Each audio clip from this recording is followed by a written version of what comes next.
Welcome along, folks, to the Michael Muto Show here on Westmeck 102 FM. On the line right now, I have the one, the only, Casey Explosion. Casey is a VTuber who streams on Twitch.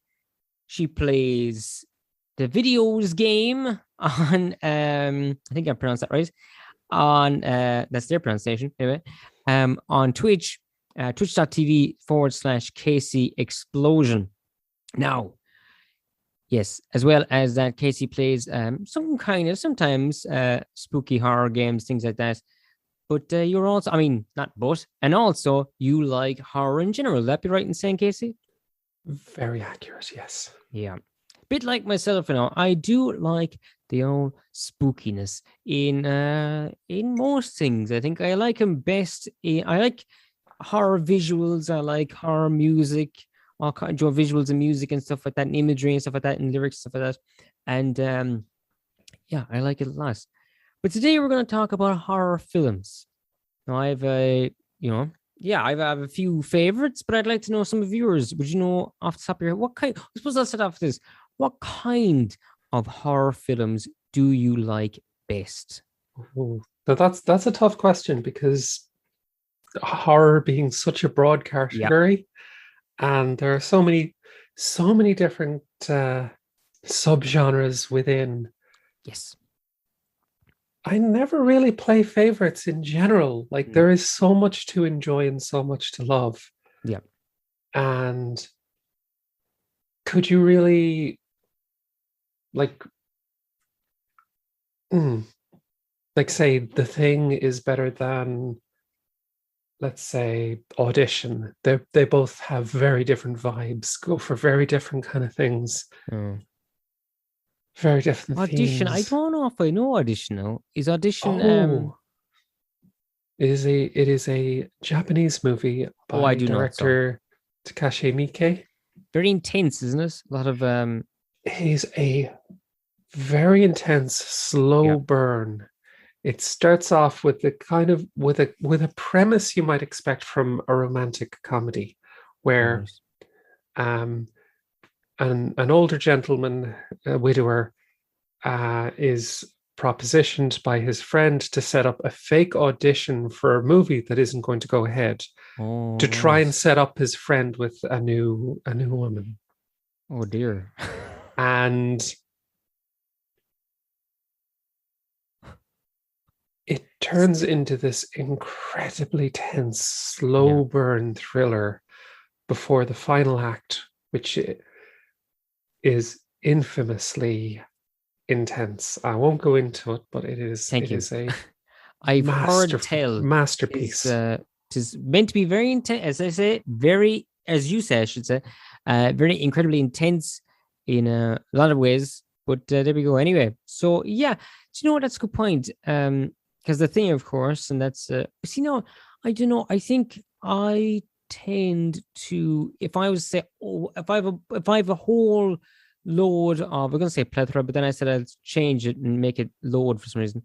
But I don't know. I was like, you're gonna use it wrong. But I think if I had a bunch of it's the source of it. If I have a whole bunch of horror films in front of me, a rake of them. A rake of them.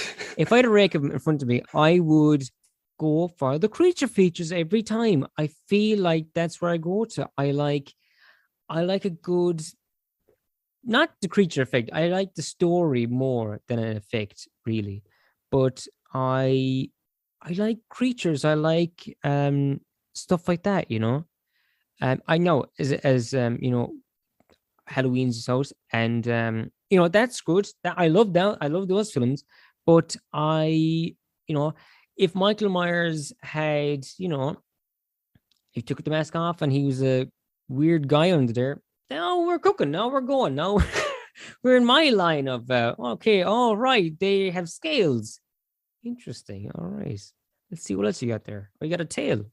Well, Michael Myers, you've got all sorts of surprises, don't you? Do you know the last film? I think. Bigger.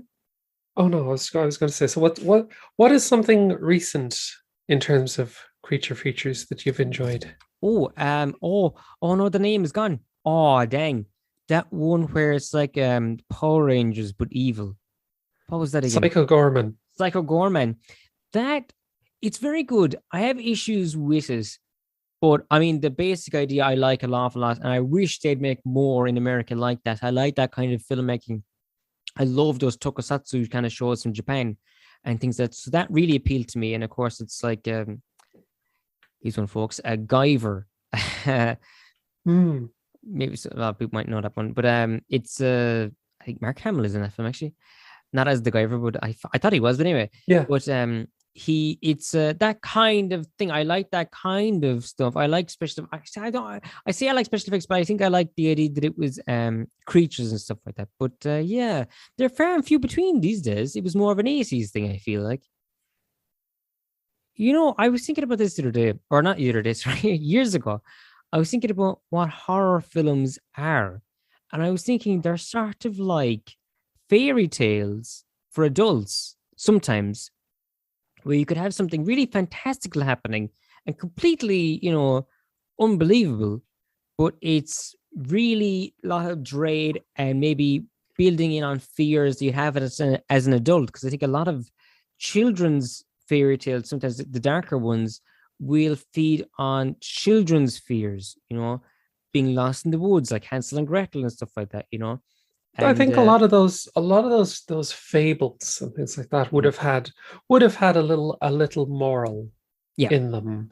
And I think you're onto something there, because for a lot of horror films, a lot of horror media in general, they have certain themes.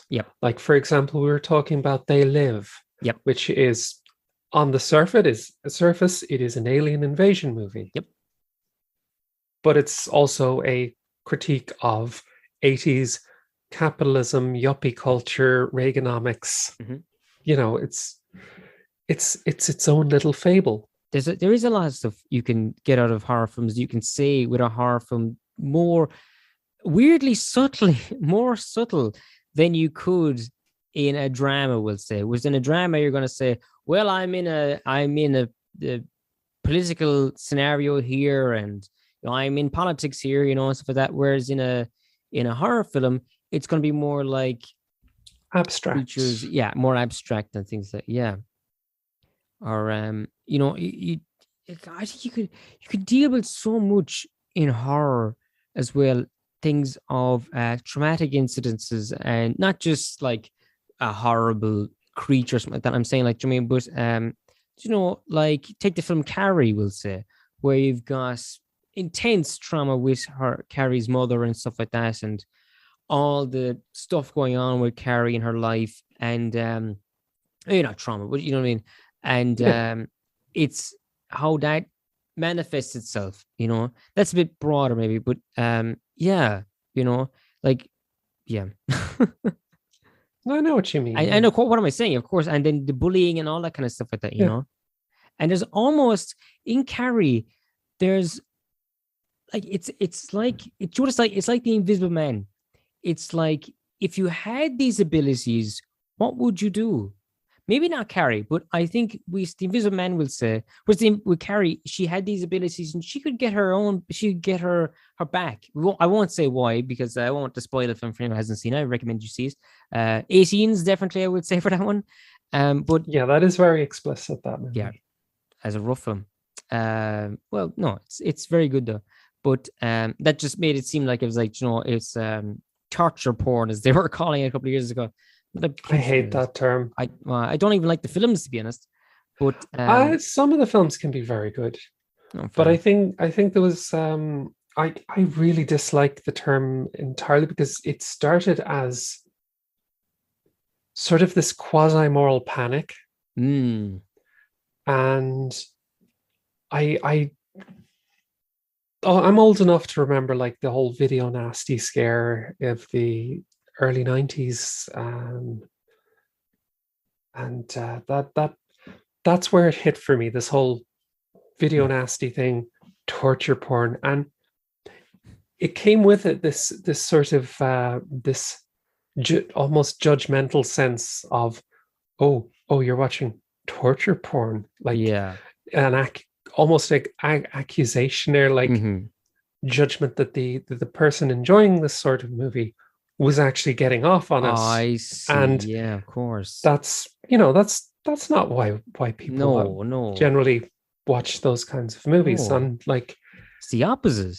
and like I am squeamish as all hell. Yep. I can't stand the sight of blood in Yep. real life. I freak out. And I think Mhm. what horror does is allows the viewer to experience the things that frighten them in a safe Yes. way. And Yes. I love that about horror. Same because here. I am fucking terrified of so much stuff. But when it's presented in this little package, Yes. this parable or this feature, and it's like, Yep. I can explore the thing that scares me, and that's wonderful. Yes. And I think that for a lot of I suppose I would have called it a splatter movie back in the 80s. That would be more the term. For a lot of that, like gore and things like that, can indeed be shocking. Can be like horrific to see. And it's like, there are certain scenes that I won't describe. Yeah. That will always have me just like kind of inch back in my seat and go, oh God, no. Yep. It's and sometimes it can be funny. You know, there was Peter sometimes Jackson film where it's like, it's bright red blood and it's just all over the place, and it's like so much like on. Was it Brain Dead? There's another film called Brain something, and every time I look for one, I find the other one, and I go, blast you anyway. I was looking for, but it was also called Dead Alive in different countries. Yeah, that's it. But Very it's confusing. like, They changed the film's title like that. Gore can indeed be very funny at times. It depends on the tone of the movie. Like totally. Yeah. Like the Evil Dead movies were always very, very over the top. Yep. Wasn't some of those bits were stolen? Well, not stolen. They're homages really to Three Stooges. You know. Yes. It's like there's an eyeball pops out and it goes, and someone's like, oh! Like that's totally out of the Three Stooges kind of stuff. Yeah. Yeah. You know, Sam Raimi, director of the Evil Dead movies, was big fan of the Three Stooges, and he always loved getting his little nods in there. Especially in Army of Darkness, there's an entire scene where in the scene where Ash misremembers the incantation he's supposed to speak to put the dead back to rest. Yeah. And he gets it wrong, and they all start rising up, and he's in the graveyard, and all the skeleton hands are coming up and trying to yank at him and everything. And there's this very extended Three Stooges bit where they're trying to poke him in the eye. Yeah. Yes. And it's like, such a good movie, such a great time. Sometimes, like as we were saying before, sometimes that horror doesn't even have to be scary. Sometimes it's just it could be just silly and just a fun adventure. You know. Doesn't have to be scary at all, weirdly enough, even though you think it would have to be. It's like a comedy has to be funny. If a comedy isn't funny, it's a drama, you know? But a horror could have all the trappings of a horror film and not make you scared once. And you come out, this is a classic, you know? And sometimes there are horror movies that are a lot funnier than straight up comedies. Yep. It depends on how you get your laughs as well. Exactly. Yeah. And I think it is, well, I suppose it is a bit like comedy, actually, because there's so many different kinds of comedies, you know? Yeah. Actually, the one I just popped into my head there was Abbott and Costello Meet Frankenstein, which is a horror comedy, you know? They're playing it. That's funny. Your mind goes to that, and I'm thinking Jordan Peele, who's Key and Peele. Great comedy duo. Yeah. Amazing comedy timing. Yep. And I think that's why Jordan Peele makes such good horror, because so much about horror and so much about comedy is in the subversion of expectations. comes down to it, it's about surprise. It's it. Yeah. I nearly did a And timing joke there, but I didn't. Yeah, totally is, definitely. So as you say, subversion of what you think is going to happen. And yeah, because you think like, oh, I'm gonna open this closet door and it's gonna be, just some towels. Oh, or else actually the opposite usually happens where you think, he's in here, the killer is in here. You open the, oh, it's just some towels. Oh, the towels are evil. Ah, and then it's a comedy. But not a bad comedy, but a comedy. But well, I was actually, Joe, here's what I'm gonna ask you. What horror films have you seen lately? They don't have to be brand new films, but what films have you seen lately that you liked? lately, Hmm. God, it was the last one I watched isn't very good. It was Child's Play 3, and which is not the best of the series, but is still a fun time. Hmm. I can't remember if Um, I've seen that one now. it's the one where it's set in the military school. Oh, yeah, that one wasn't Yeah. as good. Yeah. No, Oh well. it wasn't, but it still had its Oh yeah. moments. And if we're talking about a the intersection of horror and Yep. comedy, that's a good series. Yes, totally, totally. The first one was a lot more straight up horror, Yeah. but after that, like, you had an actor as charismatic as Brad Dourif doing Yeah. doing the voice of this little doll, this evil little doll, Yeah. and just having the absolute time of his life with it. Yeah. That's something I like about those films, because you Hmm. you always tell they had a great time with this. Yeah. So what's interesting actually is, they a lot of franchises, the actor mightn't come back or whatever. But in horror, not all the time, no, but sometimes the actor will come back over time, over time, over time. And I kind of go, is that the production? I hit my microphone, sorry, folks. It's okay. Is that production, or is that the fans that keep bringing them back? They're like, we'd like to see more of you, please. It depends. You can't do Freddy without Robert Englund. No, They've tried. I was going to say They've tried. They tried, yeah. And no, No. because so much of that character is Yeah. it is Robert Englund. Yeah. Just like another one actually they where it's a mix of comedy and scariness, and sometimes at the same time, at the exact same moment, he's making a joke, but oh no, a lady's being murdered. Oh, that's not very nice. it is always very funny. The sequels, especially in the first Friday, first Nightmare on Elm Street, Freddy was very much more menacing. Yeah. And by the time he got to the third one, is really where he cemented his over the top character, Mm-hmm. that you just had you can't not laugh. Yeah. That's interesting, actually.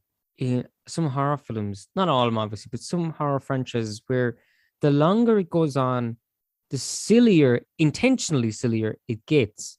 Not even, sometimes poking fun at itself, sometimes just like on, hey, we're going to have some fun here today, kind of a thing, Maybe some But scares, but probably it not. is interesting as well, though, because you do have characters like that, where you have a character that is inseparable from the actor, but Yeah. then you have long running franchises like Halloween or Friday the 13th, where Mhm. you have multiple different people playing either Michael Myers or Yeah. Jason Voorhees.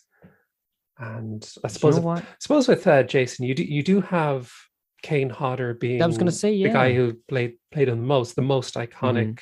Jason would obviously be Yeah. Kane Hodder. Well, Casey, I'm going to ask, have you got a film you're going to watch over Halloween? Or are you kind of like, I'm not going to watch anything on Halloween because I watch horror films all the time? Both. I do watch horror films all the time, Yep. but I'm probably, if the package arrives, all of the Child's Play, I'm going Oh, to watch very them all. cool. Very cool. So I got very Yep. fed up with trying to find what's on which Yep. streaming service. Yep. I was like, seven movie Chucky box set. Mhm. grab that quick. That's it. So gonna have fun with those. They're very silly movies.